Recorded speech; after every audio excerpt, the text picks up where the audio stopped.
Bonsoir, je m'appelle Lee Smith, je suis le directeur de l'Institut américain ici à Aix-en-Provence. Ce soir, on a le plaisir d'accueillir l'association GEPA, ensemble avec nos stagiaires. Alors l'Institut américain, on existe ici à Aix-en-Provence depuis 1958. On a nos étudiants ici ce soir pour parler un petit peu pour cet échange culturel avec les membres de l'association GEPA. Si vous voulez savoir un petit peu plus sur notre institution, vous pouvez voir notre site www.iaufrance.org. Merci beaucoup et à la prochaine. Bonsoir, Vincent Richer, vice-président du GEPA, donc groupement des entrepreneurs du Pays d'Aix. On est là ce soir à l'Institut universitaire américain pour réaliser un club affaires où on va présenter 3 entreprises du territoire, donc du Pays d'Aix, basées sur le luxe et l'international. Donc on aura Absolument Parfumeur qui réalise des parfums aixois de luxe, Codes qui réalise des sacs aussi sur le territoire, et enfin l'hôtel Renaissance qui va présenter sa stratégie de luxe au niveau local et international. Voilà, donc vous verrez ça au niveau du reportage, et après n'hésitez pas à visiter notre site web gepa-ex.com où vous retrouverez tout notre agenda. Je vous remercie, bonne soirée.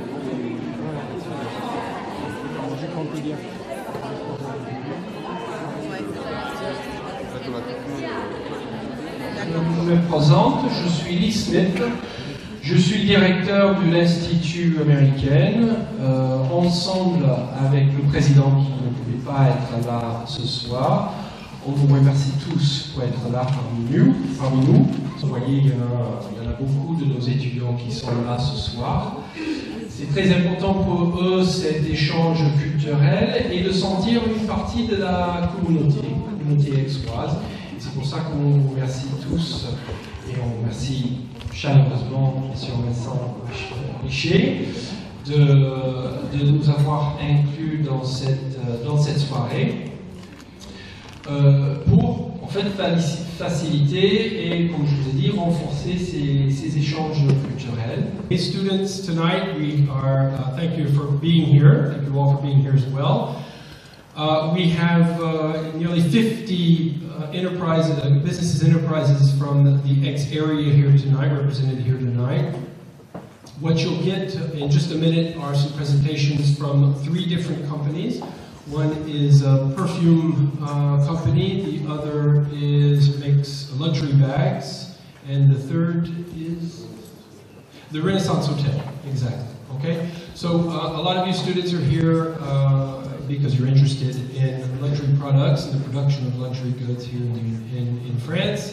You'll hear from these companies. They'll present about 15 minutes in French, and we'll get a little resume, a little summary of that in English afterwards. Then we'll break, and you'll have a chance to meet a little bit more up close and personal these representatives from various different businesses here.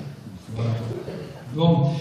Merci encore à vous tous d'être là. Merci d'avoir partagé votre expertise dans les entreprises ici, avec nous, avec nos étudiants. Je vous souhaite tous une bonne soirée.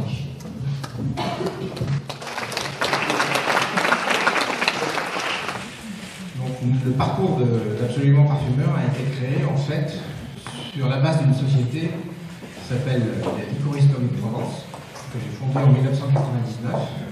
Et cette société a développé un nouveau produit dans les alcools, qui est un produit qui s'appelle l'absinthe, qui a été interdit pendant très longtemps, avant qu'en 1999, la législation a légalisé. C'est donc en distillant dans nos alambics l'absinthe que les effluves sont venus à notre nez. On s'est rendu compte que ça avait pas mal de potentiel, et c'est ce qui nous a amené à décider d'essayer de faire un parfum à base d'absinthe. C'est en fait à ce moment-là que du métier de liquoriste, on a basculé dans le métier de parfumeur en créant notre premier parfum qui s'appelle Absolument Absinthe. Pour la petite histoire, c'est un parfum au début que j'avais fait pour moi, que je ne pensais pas du tout commercialiser, mais à force de le porter et que les gens veuillent l'acheter, ça a fini par germer, et donc on a décidé de le faire. Mais évidemment, comme on était sur un marché qui est très encombré, parce que vous imaginez une marque de parfum, une trentaine par jour, j'imagine, c'est donc un problème de positionnement sur le marché. Et dès le début, nous avons souhaité prendre ce qu'on appelle un positionnement premium, c'est-à-dire de s'adresser à une clientèle qui va chercher des parfums rares. Alors, un parfum rare, quel est l'intérêt d'un parfum rare? Un parfum rare, ça correspond à une clientèle qui est exigeante. C'est une clientèle qui va vouloir apporter le parfum de tout le monde. Parce que, aujourd'hui, le luxe, c'est d'avoir des choses plus exclusives et plus rares. C'est aussi d'exprimer à travers le parfum une personnalité. C'est ce qu'on appelle, nous, la signature olfactive. La signature olfactive, c'est quelque chose qui est important parce que ça permet à une personne de renforcer sa personnalité, d'avoir sa propre signature, et tout le monde a en souvenir, dans le sillage d'une personne, le souvenir d'un parfum. Et si celui-ci est unique et rare, la personne l'est aussi.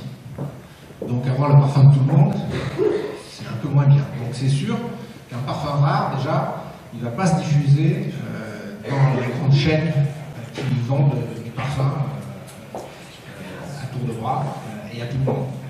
Donc disons qu'un parfum rare, le luxe, c'est d'aller à l'inverse de ce que font les marques les plus connues, qui ont des marques très prestigieuses et qui vont faire en sorte que leur parfum soit accessible à tous. Nous, c'est l'inverse, c'est-à-dire qu'on va viser, cibler une clientèle qui va avoir ce goût qui va être unique et qui ne va pas être unique. Alors, comme on est dans le luxe, l'important, c'est à chaque étape d'être dans l'excellence. Donc la première excellence, c'est effectivement d'être dans l'authenticité des jus. Le problème, c'est de le faire connaître. Pour le faire connaître, quand on n'a pas les moyens de vendre multinationales, il faut faire découvrir son produit. C'est-à-dire faire découvrir son secteur, faire découvrir son marketing et faire découvrir le concept. Pour ça, on a mis au point un mobilier spécifique qui est derrière et qui permet de faciliter cette découverte. Le premier parfum que nous avons fait, c'est à travers la liqueur d'absinthe que je fabriquais, on a trouvé l'inspiration. Donc déjà, on a essayé de briser les passerelles, c'est-à-dire que c'est un liquoriste qui a inventé un parfum. Donc quand, avec la société Absolument Parfumeur, on a voulu étendre la gamme, on a continué dans cette démarche, et notamment en créant une autre gamme qui s'appelle la 13e note. Alors la 13e note, en parfumerie, c'est une légende. La légende veut que dans un parfum qui se veut parfait, il faut une note, la note ultime, qui s'appelle la 13e note, qu'on va rajouter et qui va donner à son parfum un éclat exceptionnel. Puisque nous étions aixois, puisque nous avions décidé de capitaliser sur l'image d'Aix, il semblait très important de faire un parfum pour Aix, le parfum d'Aix. Donc, le nom à partir de là devenait évident. Donc, c'est pour ça que nous avons créé Aquadiex. On a voulu un petit peu à part dans la gamme, puisque les signatures sont assez connues sur les autres packaging, mais là, on a voulu mettre un petit peu à part. Et donc, Aquadiex, c'est un parfum qui est unisexe. Alors, je suis ravie d'être là ce soir et je remercie le GEPA de m'accueillir. Je viens vous parler ce soir de ma marque Codes, qui est une marque en cuir et peau exotique véritable, et je propose des accessoires qui sont des sacs à main, des bijoux, des manchettes, des bracelets, des portefeuilles, etc. Très utiles et très beaux. Alors, pour me présenter, là il y a un petit bug là, pour me présenter, je vais utiliser une définition d'une journaliste qui avait fait un petit article sur Codes et que je trouvais assez intéressante. Elle résumait assez bien ma marque. Donc, derrière la lourde porte en bois sculpté d'un hôtel particulier du cours Mirabeau se cache, au premier étage, le showroom d'Isabelle Le Touche, moi en l'occurrence, une créatrice aixoise qui a fait le pari de commercialiser des sacs et des accessoires de luxe en collection limitée, voire en modèle unique. Une griffe qui allie la French Touch au savoir-faire sud-africain. La French Touch, c'est compris par le public américain. Alors, dans cette définition, j'avais cerclé, bon, je crois qu'il y a eu un petit souci, Le terme se cache, qui exprime bien ma marque, puisque c'est une marque confidentielle. Je suis sur un marché de niche. J'avais également surligné les termes luxe, collection limitée et modèle unique, parce que c'est quelque chose aussi qui est très important dans mon positionnement. Nous le verrons à la suite. Et deux autres termes qui sont aussi très importants, c'est la French Touch et le savoir-faire sud-africain. Car mon concept est basé sur deux espaces géographiques qui sont effectivement Aix-en-Provence, la France, et c'est pour ça que ma marque est française et aixoise, et l'Afrique du Sud. Alors l'Afrique du Sud, pourquoi? Parce que l'Afrique du Sud, d'abord, c'est un endroit où c'est une réserve où se trouvent toutes les plus belles poteries que l'on peut trouver. Donc des cuirs exotiques incroyables, incroyables aussi au niveau résistance, au niveau qualité. Vous parliez d'excellence, c'est aussi le cas. L'Afrique du Sud, c'est aussi une terre qui m'est proche, car j'ai des attaches familiales, donc une famille implantée depuis des années. Donc ça me paraissait aussi intéressant de faire le lien entre ces deux zones. Et enfin, j'avais précisé le savoir-faire des Sud-Africains qui travaillent avec moi, parce que vraiment, ils réalisent un travail très pointu et ce sont des experts. Une sonorité à E entre crochets qui évoque encore cet espace confidentiel. On est dans quelque chose, non pas de fermé comme une prison, mais quelque chose entre nous, de convivial, de proche. Alors, il se trouve que dans la façon dont on la bouge, on la déplace, il y a plus ou moins une houppette qui se forme. Donc il y avait un petit peu ce côté ludique. Et puis surtout, c'était pas vu. Personne ne connaissait ça ici. C'était donc innovant et méconnu, mais même inconnu. Et je peux vous dire que maintenant, quand vous regardez les magazines de mode, chez les très grands, vous allez pouvoir découvrir quelques pièces en Springbok. Donc finalement, on est peut-être copiés. C'est peut-être là que ça commence à rendre du succès, je sais pas. Enfin, en tout cas, on interpelle avec Codes. Je ne savais pas trop comment aborder le luxe en pays exo à l'international, parce qu'on est sur deux domaines qui sont totalement opposés, le très local et l'international. Donc, je vais commencer par vous faire une présentation de l'hôtel. Pour ceux qui ne le connaissent pas, on est situé au 320 du Mozart, juste en face du Grand Théâtre de Provence. Pour ceux qui connaissent déjà, merci, continuez à venir. Ça me fera toujours plaisir. L'idée de l'hôtel, en fait, on est vraiment sur le nouveau quartier artistique d'Aix, donc un hôtel qui est assez contemporain, avec comme voisin assez proche donc le Grand Théâtre de Provence, le Conservatoire national d'art lyrique et le ballet Plage de Cage, avec le pavillon noir. L'idée, en fait, ça a été un peu de continuer le concept artistique sur la continuité de l'allée, puisqu'on a un fonds de dotation à l'art contemporain qui a été créé en parallèle du projet hôtelier, ce qui nous permet d'avoir une collection d'environ une quarantaine d'œuvres propres à l'hôtel, qui ont été réalisées pour l'hôtel. Ce ne sont pas uniquement des achats, ce sont des dessins qui ont été, des œuvres qui ont été faites pour l'hôtel. Donc, on a cette collection d'art contemporain autour de laquelle on a construit l'hôtel, et donc pour garder un peu la cohérence, on est sur un style qui est vraiment très contemporain. Donc le design en lui-même de l'hôtel, on est sur quelque chose d'épuré, et alors le rendu sur la photo n'est pas forcément très significatif, très représentatif, mais en gros on a gardé les symboles de la Provence qu'on a un peu contemporanisés, et donc on a la chance en fait d'avoir les couleurs du soleil, le jaune, les ocres de Roussillon, ce qui nous permet d'avoir quand même un côté design, mais qui est très chaleureux. Alors, l'hôtel Renaissance en lui-même. Pour vous faire un petit rappel, en gros, on fait partie du groupe Marriott. Donc le groupe Marriott, c'est un groupe qui est mondial, avec troisième groupe mondial, avec plus de 4000 hôtels, une présence dans 78 pays et plus de 18 enseignes. Vous les voyez ci-dessous. La plupart sont relativement peu connus en France, puisque c'est un groupe qui est très présent à l'international et finalement qui est en train de prendre de plus en plus d'importance en France, mais on est encore bien loin de Accor. Par contre, il faut toujours relativiser, puisque Accor, que tout le monde connaît en France, n'est que le 6e groupe mondial, alors que Marriott, que peu de gens connaissent en France, est le 3e, donc on est largement au-dessus. Donc nous faisons partie de la marque Renaissance. En France, on peut trouver également la marque JW by Marriott, qui est de chez Marriott. On le trouve notamment à Cannes. On trouve les hôtels Marriott également. Donc là, on est sur vraiment des beaux 4 étoiles.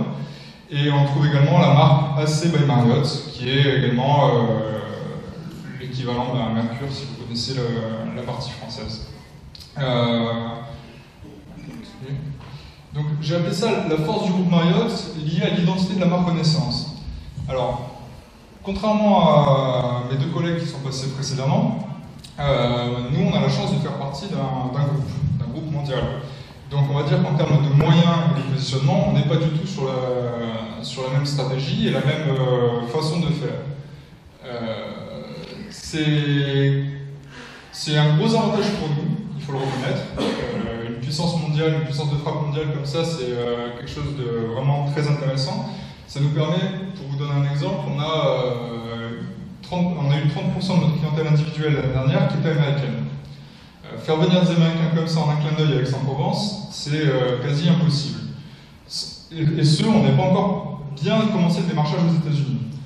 J'ai parlé avec un client récemment, une personne qui est à la retraite, qui faisait le tour d'Europe. Il me disait qu'il ne visitait uniquement que les pays et les villes où se trouvaient des Marriott. Peu importe la gamme, il se baladait avec sa carte de fidélité, il n'allait que dans les Marriott. Donc c'est sûr que bénéficier de ce type d'aide, on peut se dire, c'est facile. En fait, pas tant que ça. On fait partie donc de la marque Renaissance. La marque Renaissance, elle, est totalement inconnue. D'autant plus que Marriott a eu la très bonne idée de vouloir un peu nous laisser nous débrouiller tout seul en termes de notoriété, puisque, comme vous le voyez notamment sur cette présentation, qui est une présentation, un template de PowerPoint officiel Marriott, il n'y a nullement écrit Marriott à aucun endroit. Et donc voilà, on doit se débrouiller avec cette marque Renaissance, qui est une très belle marque, mais qui ne bénéficie pas de cette notoriété. Donc tout le jeu, en fait, est de travailler sur nos propres ressources. Et en fait, c'est dû à une raison qui est très simple, puisque l'identité de la marque Renaissance, elle est sur 3 points. La première, c'est l'indépendance. Indépendance, c'est-à-dire que chaque hôtel Renaissance a son propre style. Je vous ai montré là je vous ai mis 2 photos de Renaissance. Celui-ci, c'est le Saint-Pancras à Londres, un hôtel magnifique qui se trouve en fait dans la gare de Saint-Pancras. Et donc vraiment le style victorien qui a été totalement rénové. Et là, vous avez l'hôtel Paris Porte de Saint-Cloud, Hippodrome. Donc un style encore totalement différent du nôtre. Le deuxième, c'est qu'on veut être local. Alors local, on se doit de s'ancrer vraiment dans la culture locale. Et les 2 hôtels que je vous donne, plus le Renaissance Aix-en-Provence, en sont un bon exemple. Je vous disais tout à l'heure qu'on a une 40aine d'œuvres propres. Ce sont que des artistes en fait qui ont un fort ancrage sur Aix-en-Provence, dans la région en tout cas. Et on a fait travailler des entreprises locales. L'architecte de l'hôtel, M. Saad, est un local également. Et Madame Julie Fuyet, qui a fait l'architecture intérieure, qui a réalisé la très belle architecture intérieure, habitait à Aix pendant très longtemps.